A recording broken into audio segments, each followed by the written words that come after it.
The gardens erupted in screams as another human torch ignited, casting dancing shadows across Emperor Nero's delighted face.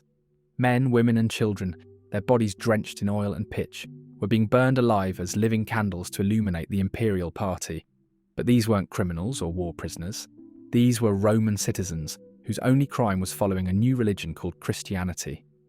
As the victims writhed in agony, their flesh melting like wax, Nero sipped his wine and complained that they weren't burning brightly enough. One witness, frozen in horror, watched a young mother trying to shield her infant from the flames consuming them both. The baby's cries were drowned out by Nero's laughter as he suggested they add more oil next time. This wasn't ancient barbarism. This was calculated, industrialized murder that would make even the most hardened tyrants of history pause in revulsion. And this was just another Tuesday evening in Nero's Rome. The year was 64 AD, and the Roman Empire, the greatest civilization the world had ever known, was ruled by a monster who made previous tyrants look like amateurs. While Hitler needed a massive bureaucracy and hidden camps for his atrocities, Nero turned mass murder into public entertainment. While Stalin operated in secrecy, Nero's sadism was the main attraction. He didn't just kill his enemies, he killed his mother, his wives, his teacher, and thousands of innocents, all while demanding applause for his artistic vision. This is the story of how one man's bottomless depravity turned the eternal city into a slaughterhouse, how absolute power created absolute evil, and how a teenager with mommy issues became history's most theatrical mass murderer. The most terrifying part? The Roman people let it happen. They cheered, they watched, they enabled, until the night when even Nero's twisted imagination couldn't save him from the fate he'd earned. Nero wasn't born a monster. He was manufactured into one by the most toxic mother in Roman history. Agrippina the Younger had survived the reign of Caligula by being smarter, more ruthless, and more patient than her insane brother. When she married Emperor Claudius in 49 AD, she had one goal: put her son on the throne. The fact that Claudius already had a biological heir, Britannicus, was merely an inconvenience to be solved with poison. She groomed young Nero, then called Lucius, with a mixture of indulgence and manipulation that would warp any child's mind. She hired the philosopher Seneca to educate him, not in wisdom but in rhetoric and power. She taught him that everyone was an enemy, that kindness was weakness, that the only truth was what you could force others to believe. By the time Claudius started having second thoughts about the succession, it was too late. The mushrooms at dinner were Agrippina's special recipe. On October 13th, 54 AD, 16-year-old Nero became Emperor of Rome. The Senate, cowed by Agrippina's threats and bribes, rubber-stamped the succession. Britannicus conveniently died at a banquet months later, poisoned so thoroughly that his skin turned black. Nero's explanation: the boy had epilepsy. The dinner guests, watching the 13-year-old prince convulse and die, continued eating. They knew better than to question the new emperor's version of events. This was Nero's first public murder, and he learned an important lesson. With enough power, you could kill anyone and call it natural causes. The Roman elite would nod along rather than risk becoming the next course. But Agrippina had created something she couldn't control. She expected Nero to be her puppet, ruling through him as she'd ruled through Claudius. Instead, she'd raised a narcissist who couldn't tolerate anyone else's influence, especially hers. The breaking point came when she opposed his affair with Poppaea Sabina, a woman as ambitious as Agrippina herself. Mother and son's relationship devolved into a series of escalating power plays. She threatened to support Britannicus's claim to the throne, until Nero had him killed. She tried to seduce her own son to regain influence, according to Tacitus. When that failed, she began plotting with disgruntled senators. Nero decided his mother had to go, but matricide, even in Rome, required creativity. The first assassination attempt was almost comical in its incompetence. Nero invited Agrippina to a reconciliation dinner at Baiae, then put her on a specially designed boat meant to collapse and sink. The ceiling fell in as planned, killing her friend, but Agrippina swam to shore. When a servant arrived to report her miraculous survival and send her son good wishes, Nero dropped a sword at the man's feet and had him arrested as an assassin. Now he had his excuse. A squad of soldiers arrived at Agrippina's villa that night. She knew why they'd come. According to witnesses, she bared her stomach and told them to strike her womb. the womb that had birthed such a monster. They obliged stabbing her repeatedly. Nero inspected the corpse personally, commenting on her figure like an art critic examining a statue. The official story was that Agrippina had tried to assassinate the emperor and committed suicide when caught. The Senate, demonstrating the cowardice that would enable Nero's worst excesses, voted to thank the gods for saving their beloved emperor. They even instituted annual games to celebrate his deliverance from maternal assassination. But in private, Romans whispered the truth. The emperor had killed his own mother, the woman who'd given him life and power. If he could do that, what wouldn't he do? They would find out soon enough. Free from Agrippina's influence, Nero embraced his true passions: singing, acting, and architectural grandeur. He forced senators to attend his performances, stationing soldiers at the exits to prevent escape. He competed in contests he couldn't lose, as judges who scored him poorly tended to disappear. Rome's elite applauded until their hands bled, while their emperor murdered key changes and butchered Greek tragedies. But Nero's artistic pretensions were expensive. The imperial treasury, already strained by his building projects and games, needed constant replenishment. The solution was simple: accuse wealthy Romans of treason and confiscate their estates. The charge didn't need to be true, it just needed to be made. Nero's enforcers would arrive at dawn, present fabricated evidence, and offer a choice: suicide with honour and your family keeps some property, or execution with complete confiscation. Most chose the blade. The emperor's personal wealth swelled with each forced suicide, funding ever more elaborate projects. He began construction on the Domus Transitoria, a palace complex that would connect the imperial properties on the Palatine and Esquiline hills. When advisors warned about the cost, Nero had them replaced with more optimistic accountants. Rome itself would become his stage, its citizens merely props in his grand performance. The transformation of Rome into Nero's personal theatre accelerated after his marriage to Poppaea Sabina in 62 AD. His first wife Octavia was exiled on false adultery charges, then murdered on Poppaea's insistence. Her severed head was presented to the new empress as a wedding gift. The Roman people who'd loved the dignified Octavia murmured in discontent. But murmurs were dangerous under Nero. Informants prowled the streets, reporting any criticism to the palace. A merchant who joked about the emperor's singing voice was crucified. A senator who yawned during Nero's 4-hour poetry recital found his estate confiscated and his family enslaved. Fear became Rome's true ruler, with Nero as its gleeful avatar. The emperor's days followed a pattern of indulgence that would have exhausted a normal person. He rarely woke before noon, spending mornings being groomed by an army of slaves who plucked every body hair and applied cosmetics to achieve his ideal of divine beauty. Afternoons were for governing, which mainly consisted of signing death warrants between music lessons. Evenings belonged to his true passions: performing, feasting, and exploring new depths of depravity. He would disguise himself and roam the streets with a gang of thugs, attacking citizens, raping wives and sons, robbing shops.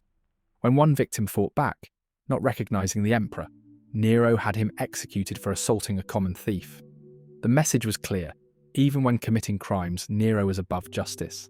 Seneca, the philosopher who taught Nero rhetoric, tried desperately to maintain some influence over his former pupil.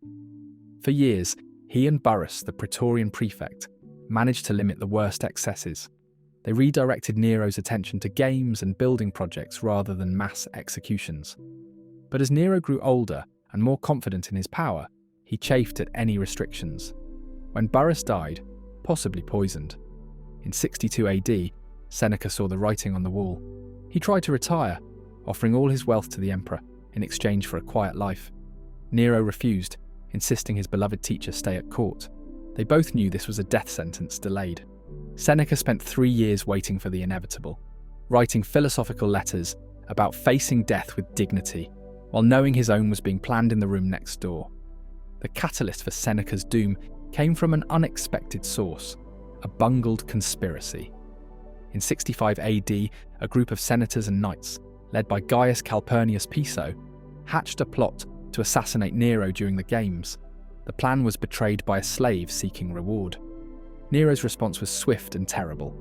The Pisonian conspiracy, as historians would name it, gave him license for a purge that would have impressed Stalin. Dozens of Rome's most prominent citizens were arrested on the flimsiest connections to the plot. The trials were theatre, with Nero personally directing the proceedings. Defendants who showed fear were mocked. Those who showed courage were tortured until they broke. The lucky ones were allowed to commit suicide. The unlucky were subjected to creative executions that Nero designed himself. Seneca's turn came with bitter irony. The man who'd written eloquently about stoic death was forced to enact his own philosophy. Nero's soldiers arrived at his villa during dinner, surrounding it to prevent escape. The charges were obviously false. Seneca hadn't even been in Rome during the conspiracy. But truth was irrelevant. He was given the emperor's generous permission to kill himself.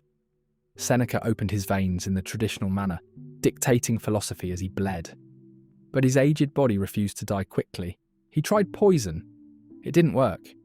Finally, he was carried to a hot bath, where steam and blood loss finally ended Rome's greatest philosophical mind. His wife tried to die with him, but Nero, in a moment of twisted mercy, ordered her wounds bound.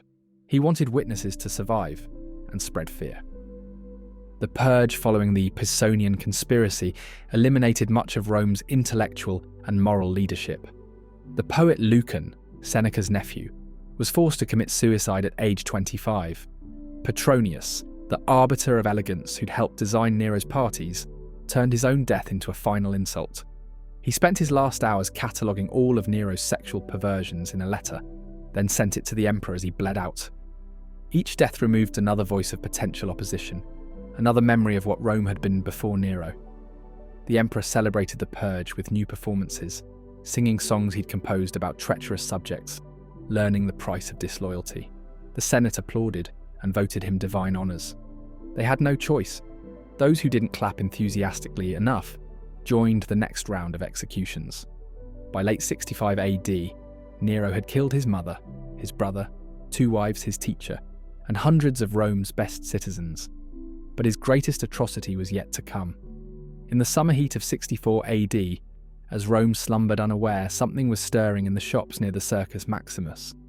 Whether by accident or design, a fire was about to start that would give Nero the blank canvas he'd always wanted, and the excuse for a genocide that would echo through millennia.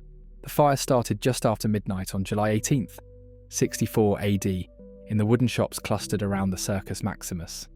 In the sweltering summer heat, with strong winds whipping through Rome's narrow streets, what began as a localized blaze exploded into an inferno. The flames leaped from building to building, feeding on wooden structures baked dry by months without rain. Within hours, entire neighborhoods were consumed. Citizens fled in panic, trampling each other in the darkness, their screams mixing with the roar of collapsing buildings. By dawn, a third of Rome was burning, and the fire showed no signs of stopping. Where was the emperor during his capital's darkest hour? 35 miles away in Antium, giving a private concert. When messengers finally convinced Nero to return, 4 days into the catastrophe, he stood on the Tower of Maecenas and watched his city burn. What happened next would become one of history's most infamous scenes, though its truth remains debated. Some witnesses swore they saw him don his stage costume and sing The Fall of Troy, while accompanying himself on the lyre, comparing the ancient city's destruction to the scene before him. Others claimed he wept and immediately organised relief efforts. But multiple historians recorded something more damning. Groups of men actively preventing firefighting efforts, throwing torches into unburned buildings, claiming they acted on orders from above. When citizens tried to form bucket brigades, these mysterious agents smashed the water vessels and threatened violence. The fire raged for 6 days before finally being contained, only to reignite and burn for 3 more. When the smoke cleared, the devastation was absolute. 3 of Rome's 14 districts were completely levelled. 7 others were reduced to scorched ruins with only a few buildings standing. Countless thousands were dead, burned alive, crushed by falling debris, or trampled in the panic. Hundreds of thousands more were homeless, camping in fields outside the city walls. Ancient temples dating back to Rome's founding were ash. Irreplaceable art and literature had vanished in smoke. The Circus Maximus itself, where the fire began, was a blackened skeleton. But as Romans picked through the rubble of their lives, they noticed something curious. The flames had stopped just short of Nero's palace grounds, as if by divine providence, or careful planning. Nero's response to the disaster revealed both his cunning and his madness. Initially, he played the benevolent ruler, opening his own gardens to refugees and arranging food supplies. He announced ambitious rebuilding plans with wider streets and fire-resistant construction. But then came the revelation that shocked even cynical Romans. The new city layout would conveniently clear vast swaths of prime real estate for Nero's dream project, the Domus Aurea, the Golden House. This wouldn't be just a palace, but a private city within the city, covering 300 acres with artificial lakes, forests, and pavilions. The planned Colossus of Nero, a 120-foot bronze statue of the emperor as the sun god, would tower over the entrance. Romans who'd lost everything realised their emperor was using their tragedy as an urban renewal project. Public fury reached dangerous levels. Graffiti appeared overnight despite the death penalty for criticising the emperor. Nero fiddles while Rome burns. Street corner conversations turned seditious. Even Nero's sycophants couldn't spin the narrative favourably. The emperor needed scapegoats, and he needed them fast. His choice would create history's first systematic religious persecution. The Christians were perfect targets, a small misunderstood sect that gathered secretly, practiced strange rituals, and refused to worship Roman gods. Rumours already swirled about them. They were cannibals who ate flesh and drank blood in their ceremonies. They practiced incest by calling each other brother and sister. They were atheists who wanted to destroy Roman civilization. Most Romans viewed them with suspicion anyway. Who would defend such obvious deviants? The arrests began within days of Nero's announcement that Christians had started the fire as part of their apocalyptic beliefs. The first prisoners, tortured into confessing, implicated others to stop their agony. Those others named more names under duress. Soon hundreds were in custody, from slaves to Roman citizens, elderly women to young children. Nero, ever the showman, decided their executions should fit their crime. If they loved their god more than Rome, let them illuminate the city they'd tried to destroy.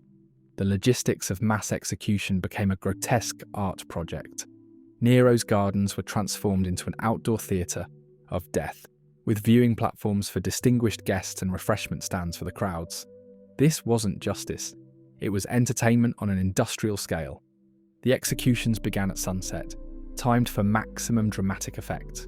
Christians were sewn into animal skins and thrown to ravenous dogs that had been starved for days. The lucky ones died quickly from throat wounds. Others were torn apart piece by piece, while still conscious, their screams providing soundtrack to Nero's garden parties. Women and children received no mercy. If anything, their suffering was prolonged for the crowd's enjoyment. One witness described seeing a young girl, no more than 10, trying to pray while dogs fought over her entrails. But even this wasn't enough for Nero's artistic vision. He wanted spectacle. Not mere death.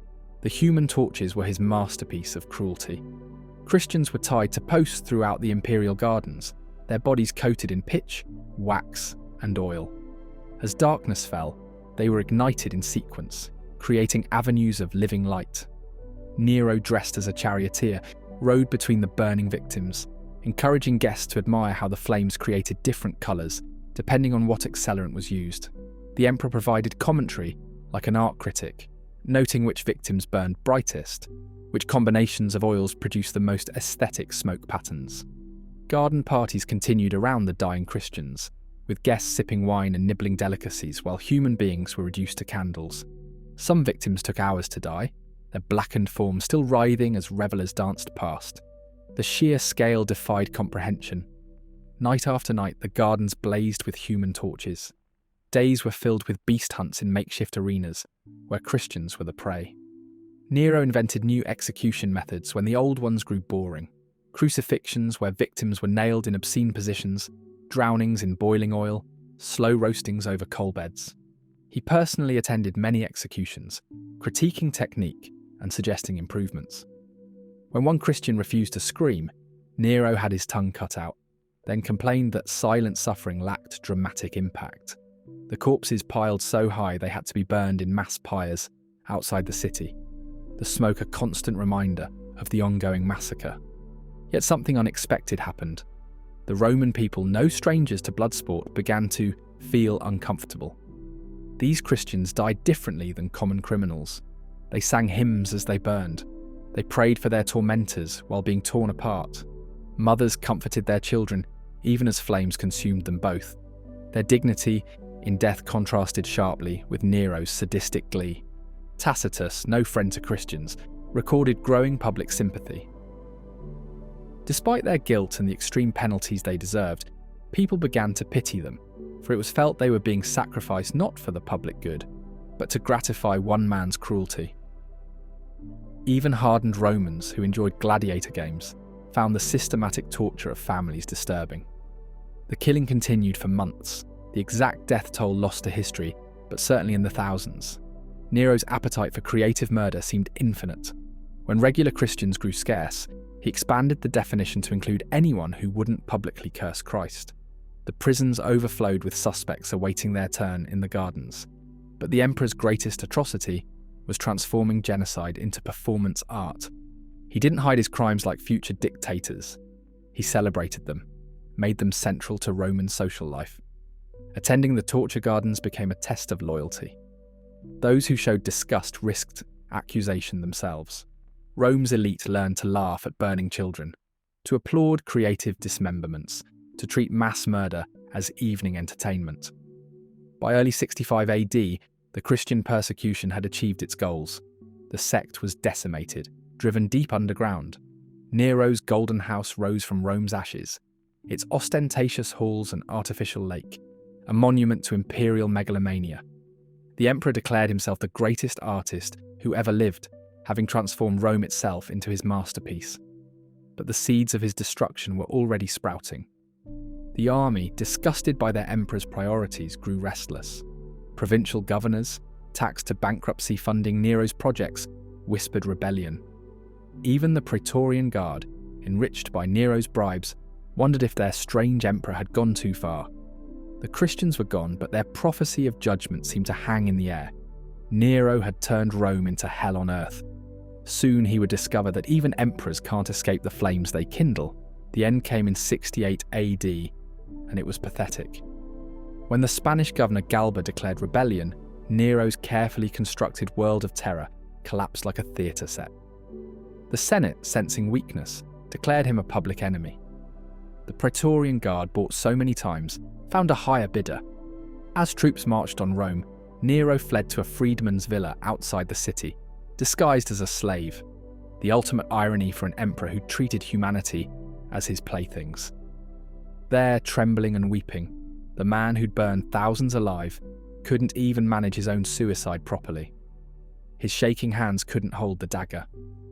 A loyal servant had to guide the blade to his throat. His last words, "What an artist dies with me." Even facing death, Nero remained the narcissistic performer, more concerned with his artistic legacy than the mountains of corpses he'd created. But here's what should terrify us. Nero wasn't some unique aberration. He was what happens when absolute power meets malignant narcissism. When a society's checks and balances fail. When people choose comfort over conscience.